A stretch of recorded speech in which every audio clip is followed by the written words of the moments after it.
வணக்கம் நண்பர்களே. உலகையே பெரும் அச்சத்துக்கு உள்ளாக்கி இருக்கக்கூடிய இந்த வைரஸ் இது இத்தாலியில் மிகப்பெரிய மாற்றத்தை, மிகப்பெரிய தாக்கத்தை, அழிவை ஏற்படுத்தி இருக்கின்றது.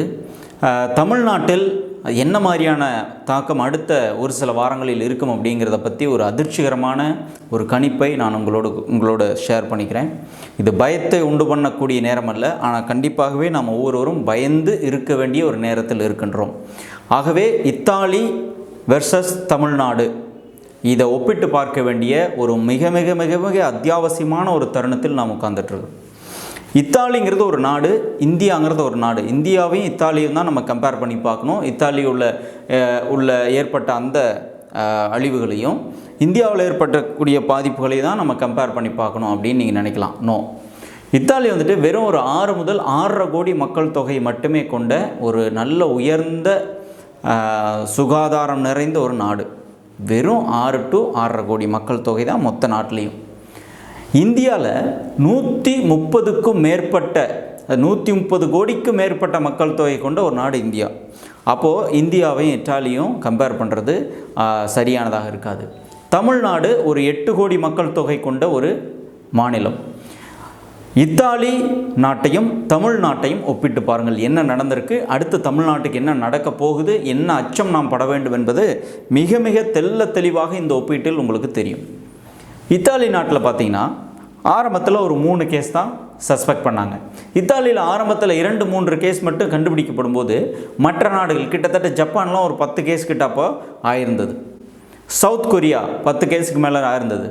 ஆனால் இத்தாலியில் வெரி ஃபியூ கேசஸ் தான் இருந்தது.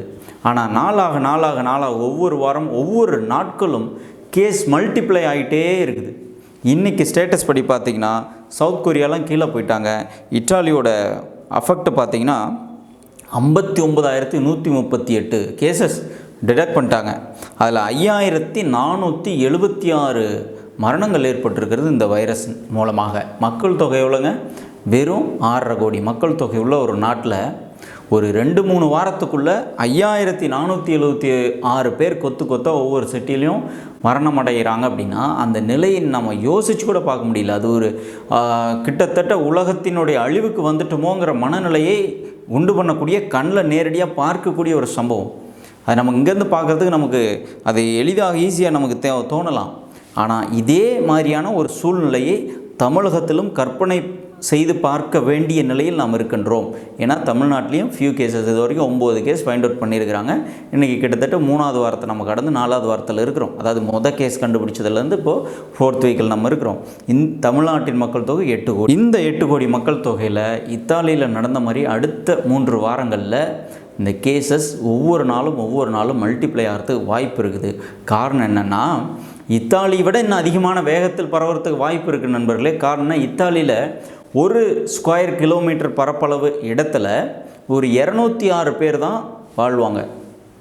ஆனால் தமிழ்நாட்டில் ஒரு ஸ்கொயர் கிலோமீட்டர் இட பரப்பளவில் 550க்கு மேற்பட்டவர்கள் நாம் வாழ்கின்றோம். ஆகவே இத்தாலியினுடைய மக்கள் வாழ்கின்ற கூட்ட நெரிசலுக்கும் தமிழ்நாட்டிலும் குறிப்பாக இந்தியாவிலும் வாழ்கின்ற மக்கள் கூட்ட நெரிசலும் அப்படியே 2 மடங்கு அதிகம். ஸோ இந்த வைரஸ் தொற்றை பொறுத்த வரைக்கும் 2 மடங்குன்றது அடுத்த 2 நாளாகும்போது அது 16 மாறுது. ஸோ 16 32 மாறுறதுக்கு பதிலாக 32 64 மாறுது இதனுடைய பரவல். அப்படி நம்ம எடுத்துக்கொள்ளும் பொழுது அடுத்த 3 வாரங்களில் இந்த 9 பேரை ஐசோலேட் பண்ணி வச்சுருந்தாலும் இந்த 9 பேர் தொடர்பில் இருந்தவங்க அங்கங்கே பாசிட்டிவ் கேஸில் இருப்பதற்கு எந்த சிம்டமும் கொடுக்காமல் பார்க்குறதுக்கு நல்லாவே இருப்பாங்க. ஆனால் அவருக்கு இந்த வைரஸ் பாதிப்பு இருக்க வாய்ப்பு இருக்கிறது. அவர்கள் மூலமாக இத்தாலியில் பரவன மாதிரி பெரிய பரவல்கள், மரணங்கள் வருவதற்கு வாய்ப்புகள் இருக்கின்றது. இதுதான் தமிழ்நாட்டிற்கும் இத்தாலிக்கும் இடையேயான ஒப்பீடு. இந்த ஒப்பீடு எப்போ இன்னும் துல்லியமாக நாம் வெற்றி அடைந்தோமா இல்லையா அப்படிங்கிறத எப்போ காட்டும் அப்படின்னா, ஒரு 3 வாரங்களுக்கு பிறகு மீண்டும் இத்தாலியினுடைய நிலையும் தமிழ்நாட்டினுடைய நிலையும் நம்ம ஒப்பிட்டு பார்க்கும் பொழுது நம்முடைய செயல்பாடுகள், அரசு எடுத்த செயல்பாடுகள், நாம் தனிமைப்பட்டு இருப்பது, மக்கள் தொடர்பை துண்டித்து கொண்டது, இதையெல்லாம் எந்த அளவுக்கு நம்ம சரியாக பண்ணியிருக்கோம், அரசினுடைய செயல்பாடுகளுக்கு எந்த அளவுக்கு நம்ம சரண்டர் பண்ணியிருக்கோம் அப்படிங்கிறத, இதன் வெற்றி இன்னும் ஒரு 3 வாரங்கள் கழித்து மீண்டும் ஒரு சென்சஸ், இந்த வைரஸ் பாதித்த சென்சஸ் நம்ம எடுக்கும் பொழுது நமக்கு தெரிய வரும். வெற்றி நம்ம கையில் தான் இருக்குது, வெளியில் கிடையவே கிடையாது. அரசாங்கம் ஏதோ மருந்து கண்டுபிடிக்கும் அப்படின்ற போக்கு நமக்கு இருக்க வேண்டியதில்லை. நம்மை நாம் காத்துக்கொள்வோம். இத்தாலி மிகப்பெரிய முன்னுதாரணமாக நம்ம முன்னாடி இருக்கிறது. பிணங்களை புதைக்கிறதுக்கு கூட இடம் இல்லாத ஒரு அந்த நாட்டின் பிரதமரே கதறி எழக்கூடிய ஒரு நிலையில் நம்ம பார்க்குறோம். ஸோ அதை நம்ம ஊரில் நம்ம கற்பனை பண்ணி பார்த்து தான் ஆகணும், வேறு வழி கிடையாது. இதற்கு முன்னாடி வராத ஒரு சிந்தனைகள்லாம் இப்போ நம்ம வந்து தான் ஆகணும். பிகாஸ் நம்ம லைஃப் ரிஸ்கில் இருக்குது. எல்லாமே மோர் ப்ரோன் டு கெட். யாருமே இந்த வைரஸ் எனக்கு வராதுன்னு சொல்லவே முடியாது. அப்படிங்கிற ஒரு நிலையில் நம்ம இருக்கும் பொழுது எல்லாவற்றையும் சிந்தித்து பார்க்க வேண்டும். பயப்படாதீங்கன்ற விளம்பரத்தை எதுவுமே நம்ப வேண்டாம்.